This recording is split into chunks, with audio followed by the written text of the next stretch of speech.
Okay. Jimmi Simpson. Yes, sir. How did you get the role on Westworld? How did that come to be? Well, the way I've gotten most roles, which is, my wonderful agent and manager, Kim and Brian, found a part that was not cast, and they submitted my headshot and resume to the folks who were casting it, and they said, sure, he can come in and try. And so I auditioned, and for some reason they responded, and then that just kind of led to one of the greatest acting experiences of my life. Mm. Simple audition. Yeah. What made you think that this would be a good role for you? Because when I see Gavin on House of Cards or Liam McPoyle on It's Always Sunny, I don't think, oh, this will be a great sort of romantic hero in the Wild West. I don't hold that against you, because those aren't parts of those gentlemen that I was playing that you've mentioned. But the fact of the matter is, my mother has always kind of said to me, I've been working for 15, 20 years. She's always kind of said, why are you always playing such jerks? Doesn't anyone know that you're a really sweet guy? And I've always said, but I've been somehow existing as an actor for the same amount of time, playing these interesting and often awful or creepy guys. So I was really happy with my lot in this career. And when that role came along, to me, it's just like, oh, I never get to play on stage. Sometimes I get to play parts that are a little bit closer to me and my like fundamental isms as a human. But yeah, so it's, to the viewer, it seems way out of character. It's just a little closer to character of how my natural rhythm. So I was excited that I got the shot, because when people do see me, they do kind of associate me with menacing, a bit of a dick, maybe, often creepy. And Jonah and Lisa kind of like set that aside and said, but what can you do with this guy? And they'd seen my stuff before, and it didn't make them go myopic as far as like my potential. And I kind of owe that to them. I mean, a lot of people do see me that way, and I'm grateful for it, because like I said, it's gotten me where I am. But occasionally when someone says, okay, reinvent yourself for me and let me see what you can do, it works out. I got lucky. Yeah. How are you most like William? How do you relate to him the most? Well, I think that we're both pretty observant gentlemen. I prefer to see what's happening and to hear what's happening before I make kind of big decisions myself. I'm pretty in the moment. He's a little bit more of a planner, but I think he's had to be a planner by necessity. I think his truth is that he's a very open-hearted and open-eyed human being who's, and it's those kinds of humans that can actually make big change. It's you think you're this, and then if you're open, oh my God, you might be able to reinvent yourself in a million different ways. And I don't know. That's the way I live my life. I think I've had like 3 or 4 lives already as Jimmi Simpson, and I'm excited to see what the next one will be. But that's what I was kind of applying. It was my experience of knowing one thing, feeling good about it. This career, I feel so grateful. And then all of a sudden I'm on this set with Evan Rachel Wood and Ed Harris and Anthony Hopkins. And I felt the same way William did. I was like, wait, all right, I better pay attention, because I don't want to mess anything up. And I want to try to be as at these geniuses level as possible. And so I just really soaked in that experience. It was, I didn't go to finishing school for acting or anything. And I think it was one of the greatest learning sessions of my life, was working on Westworld for 10 months. I mean, I owe a lot of the development of some of the skills I didn't even know I had to Lisa and Jonah. What was the most surreal part of Westworld for you? I would say when we all went to, the whole cast that had fallen in love with each other for 6 months, we all moved to Utah to get those exteriors of all those beautiful shots that you see. It was very rarely anything kind of green screened in those terms. And so we were in Utah, seeing everything, and the scope and the care that Jonah and Lisa were taking to make sure that this is as beautiful as what we've been doing. It started to kind of like land. These people care so much about this piece of art, and somehow I am also a part of it. It felt so surreal. I was blinded with gratitude and exhaustion at the same time for the entire 10 days we shot in Utah. It was amazing. Yeah. It felt like I was in a movie. There was so much work to be done. You had to be living it at all times. And gosh, if it wasn't for Evan being like my partner in most of those Utah scenes, you know, we were both in the same zone of like, we got to make this good, man. We got to make this so good. And what do you think, like, what for you as an actor has been the biggest challenge from the first season of Westworld? Well, for me as an actor, the biggest challenge was playing this new type of character. I'm normally asked to come in very small doses and leave an effect, whether it's off-putting or hilarious or something. I'm supposed to come into the main story and be like, "Bow," and then people are like, "Oh, that was good. Now let's get back to the story." And as William, I remember, I think it was episode 3, and I'm just so used to this other mode. And then I'm like, all these people are waiting for me to move the story forward. Holy shit. And I have to do it subtly, and I have to make it real, and I have to make it believable. And I can't go like, I can't like do a little thing that might get them on my side just because it's enjoyable to watch. I had to actually 3-dimensionally create this human. And I just hadn't been asked to do that much, not on the stage. So that was a whole new experience. I can't believe I got to have it. Yeah, it's funny, like usually you're sort of expected to come in, do your bit, drop the mic and get out of there. And this time you had to play a full set. Like, slow play that, man. You gotta live it. You can't just show it. And it's you know, there's all kinds of, it's not everything. Not all character work is showing and all lead work is living, but it's just, there's so many different venues and different mediums in this one art form. And Westworld was, it just showed me all the stuff, a lot of stuff I had not been asked to do before. And yeah, amazing. Which is interesting because like when I saw your first episode, because you weren't in the pilot, and I saw your first episode, and I wasn't sure like if this was just, oh, we're gonna have one episode from the perspective of the visitor to the park, and then we'll like, you know, I wasn't quite sure where your character was going and how big a part of the show you'd end up being. And maybe that's partly because of in other series I've like seen you more come in, get out, or be in every now and then episodes and things like that. How much do you know as an actor on Westworld about where your character's going and where the story's going? Oh, that was the greatest part, and that was one of the largest kind of assets of this secrecy. Is as an actor, first of all, nothing. They told us so little, so little. I had no idea I was going to end up with Dolores on any level. I had no idea I would have any scenes with that person. She's the head of the call sheet. I had no expectations at all. I thought I would probably come in and do some goofy things a little bit, and then I'd split.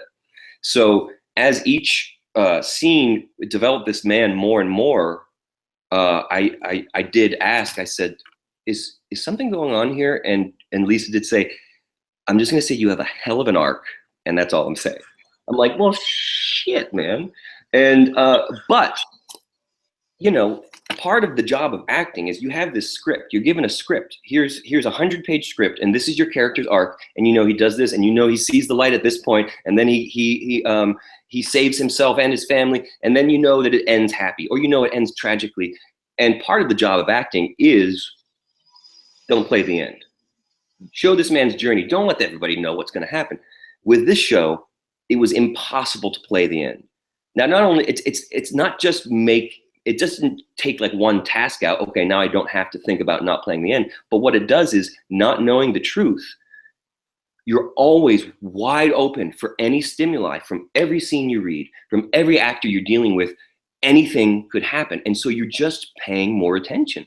I thought it was a lovely trick or necessity that Lisa and Jonah chose to do. But yeah, I'm going to try to recreate it in my own way. You know, I can't not read scripts, but you know, it was really conducive to the creation of these characters across the board, I think. And like just for anyone watching, spoiler alert for season 1 of Westworld, but you end up being the Man in Black, Ed Harris's character. That's the big season 1 twist. What how's that sort of how did you feel about that happening and like that sort of game-changing moment? Well, it was Evan and I had worked so hard to make this love affair something real. And when we started getting notes that something like that was happening, we'd look at each other like, do you think that's, no. I know that for me personally, and I think for her as well, we knew it was happening before we acknowledged it, before we played it, before we agreed to accept it. We were pushing the truth that we did see coming as far back as possible. So it was more like, no, it's okay, it's fine. We love each other. Fuck it, we don't know that that's gonna happen. And when it did, it was what it was. It was tragic, and it was really difficult to play. And it was really sad to see these two people that we thought should probably be together, not be together. It was tough, man. How do you feel about like this? Like, was there something that you figured out before you were told by the showrunners of where your character was heading, or? Yes, I did figure it out because I was asked, but again, I pushed it back because I'm also a guy who, like, when someone tells me I have a job, I don't believe I have the job until I'm on the set saying the first line. So it's just how I live my life. So when Lisa did say something's happening, I was like, okay. And then I got taken in by Christian Tinsley, the brilliant makeup guy, and he was looking at my eyebrows, and he asked me if I mind if they changed their shape. And I said, oh, that's totally fine, but why would you change a dude's eyebrow shape? I'm just curious. And he was like, oh, well, we probably won't do it. And it was just, his answer obviously raised my eyebrow. And then I saw Lisa Joy, one of the creators, on her way to lunch like an hour later. And so it was just fresh in my mind. I was like, hey, Christian couldn't come up with his answer. And so I'm thinking the only reason they do that is because they were trying to get me to look like someone else. And the only person I could look like is this guy. And her face was just like, okay, but don't tell Jonah that you know that. And so I knew that that was the case because they were like trying, okay, what can we do to make him? But I honestly, just like a bad memory, I pushed it. I didn't think about it. I didn't plan for it. I kind of hoped they would change their mind or something like that. And because we had no scripts. And as it unfolded, I think they did it perfectly, man. I think they just did it great because I did have a little awareness, and I was able to start watching Ed right towards 9 and 10 and get a feel for the weight that starts landing on William when his heart is broken initially, when he sees Dolores, just connect with another guest. But I also thought that my job was not to play William turns to the Man in Black. My job was to play William has his heart broken. And then he begins this probably 25-year journey to turn into a man that dark and that hard. And I always kind of projected in my mind that time when when Dolores picks up the can, William's heart's just shattered. It's not like now he's man, yeah, he puts the hat on and now he's heading in that direction. But I bet over the next 10 years, he came back endless amounts of times hoping that she would find this mode that he had found with her, that she'd remember, that she'd hold him as dear as she did. And it's after years and years of that heartbreak that he became the man that he unfortunately became. Yeah. But that's my idea. Like, I don't have, like, that's what I was playing. I don't know what Joan and Lisa are thinking. Did you ever bump into Ed Harris at craft services and he'd be like, oh, they're nice eyebrows, man? I feel like Ed tells me that he wasn't really thinking about any shit like that. And I was like, what? I knew before him. And so I was kind of like following him, like, and I'd watch him go in craft service. I'd watch him get on his horse. And but he did say to me about towards the end, he said something like, I mean, we hadn't exchanged that many words. We're pals now, but he's like, yeah, you're young me. I heard you're doing an okay job. I was like, yes, Ed Harris heard I'm doing an okay job. And he told me that. It was a highlight of my life. The funny thing is that like fans of the show and people online sort of came up with this theory as well before it was actually revealed on TV. And Episode 2.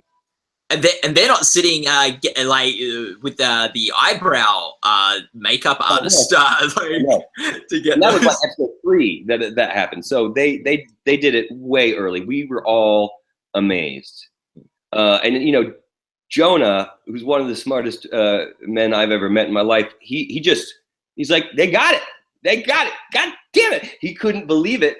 But the effect that it had was, if you know, either you want the narrative or you want to figure out the narrative first. You know, you're either reading Sherlock Holmes because you want to beat it or because you just want the story to unfold. And the people on Reddit, they want to know why Sherlock did everything before, you know, it's revealed. Most people are there for the ride. And even if they did hear from the Reddits, this is happening, the experience of seeing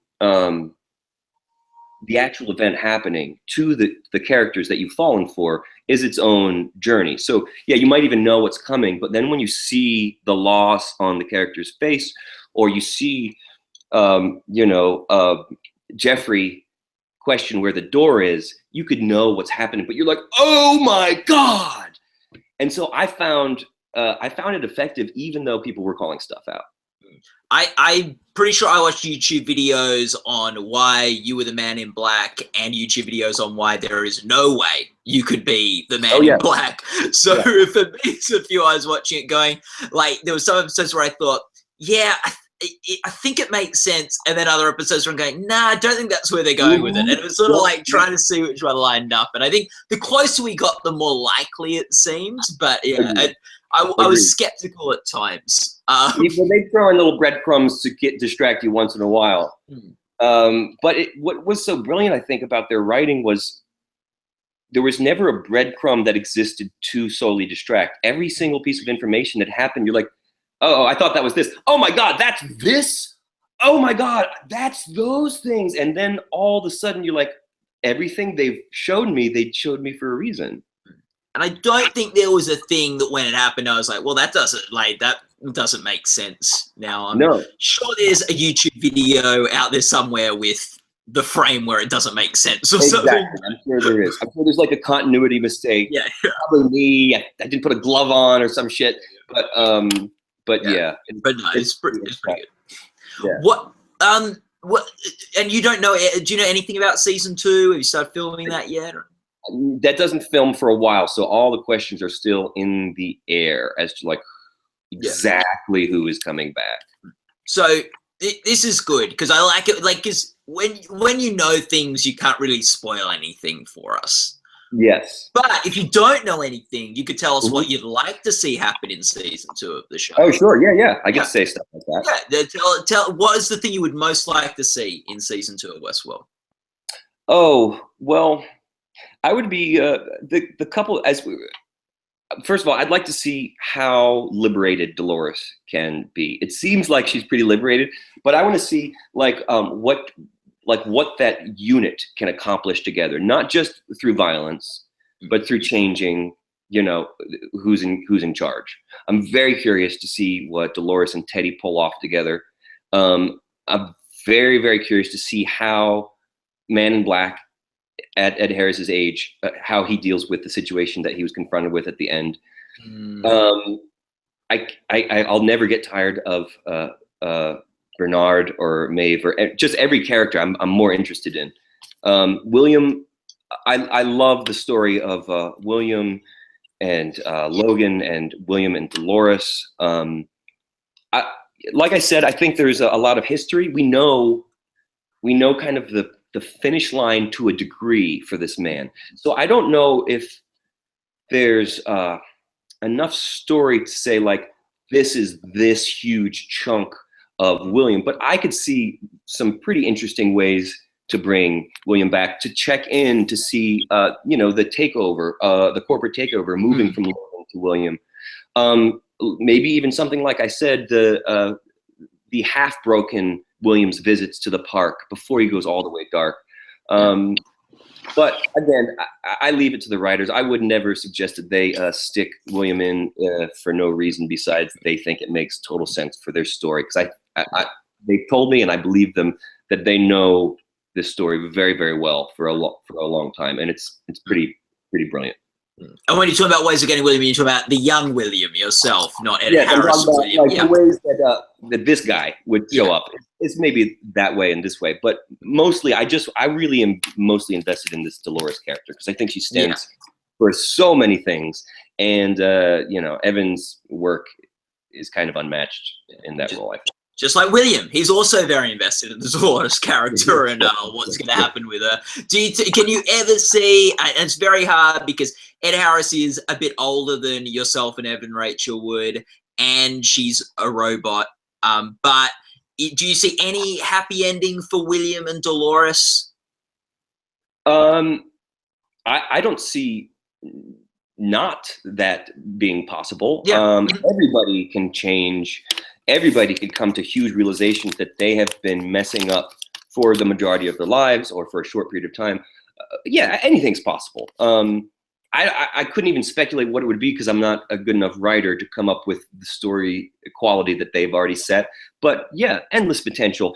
Who knows? Maybe William shows up as a host and he has a scene with Ed. You know, there's all kinds of fun things that could happen. But I feel so pleased that I got to be on season 1 of Westworld, and if that's what it is, I swear I never expected to be able to work on something that I was so struck with the beauty of, and something that pulled so much out of me. I really didn't expect that. I felt so lucky in this career to be doing the things I've done, and then I just had never really imagined playing a role quite so lovely. And gosh, you stick a fork in me, honestly. Yeah. Do you have a favorite episode or moment from the season? Oh gosh, I just love when I want to say it's like maybe 5 or 6, just when Dolores and William look at each other and they're like, "It's you. No, it's you. Let's do this together." And they've never had that ever with anyone, and they just fall in love. I love those sequences. Is that on the train? Yeah, heading off to the train, and then busting out of the train together. They're now like, you know, they're finally, he's able to, you know, the problem is that opens up this thing up, like for William, of like, I have never experienced anything like this before, and she's like, I'm actually trying to get away from this, but there is a moment before it starts to pull apart where it's beautiful. Aren't like, not to discount the other beautiful moments and emotions, but aren't train episodes the best? Like one of my favorite Breaking Bad episodes is the train episode. Firefly, one of that's best episodes, the train episode. Good call, man. Yeah, Westworld, it's the train episode. Walking in between fast-moving things so you can tell someone that you need them. Come on. Yeah, they're really good. Yeah, very good. Is there a funny moment from on set from season 1? Countless ones. Because when you're overworked, you know, you get a little punchy. You know, you get a little. You stop being quite as clever, but stuff is twice as funny. That was most of our states of mind. That crew worked their bums off, and so did the actors, and so did the creators and directors, and so. Very often, we just resorted to "that's what she said," and that's all we needed. And everybody would laugh for a solid 30 seconds because we were crazy and exhausted. But like, you know, all right, cameras pushing in, getting real close on her. That's what she said. And then we just that's all we needed. So thank you for whoever started that dumb thing because it was so handy for a bunch of exhausted, crazy people. Don't think he started it, but Michael Scott was a big. He brought it back alive. He brought it back. Who's the best "That's What She Said" on set? Oh, Evan, Rachel Wood, hands down. It'll come in ways, and it'll be just barely applicable, and that's why it's actually funnier. Or it'll just be blue, as blue could be, and it's just like, yes, she's the master, mistress, owner of that phrase. Yeah. Was there a best line that was followed by that's what she said? I could say, but it's just filthy, and it's I would have to kind of recreate it, but it's about moving inside people. Okay. Yeah, and that's being inside people, but they weren't. But it sounded that way. And that's obviously was a directorial line or something that made a lot of sense within context. It was essential. It was essential, and it made the whole show better. What we were doing. Yeah. There you go. Fantastic. Finally, Jimmy, you've got your dog there. Would you like to show our viewers your dog? Yeah. Yeah, sure. This is Mousy. Mouse. Hi, baby. Mouse is a 16-year-old Chihuahua Dachshund stray that was found in South Central about 15 years ago. And myself and Melanie Linsky took her as our own, and now we share custody and love her harder at all times. It's lovely. And been on a walk today. It's been well exercised. Yes, yes. Gone to very slow-paced walks. Mm.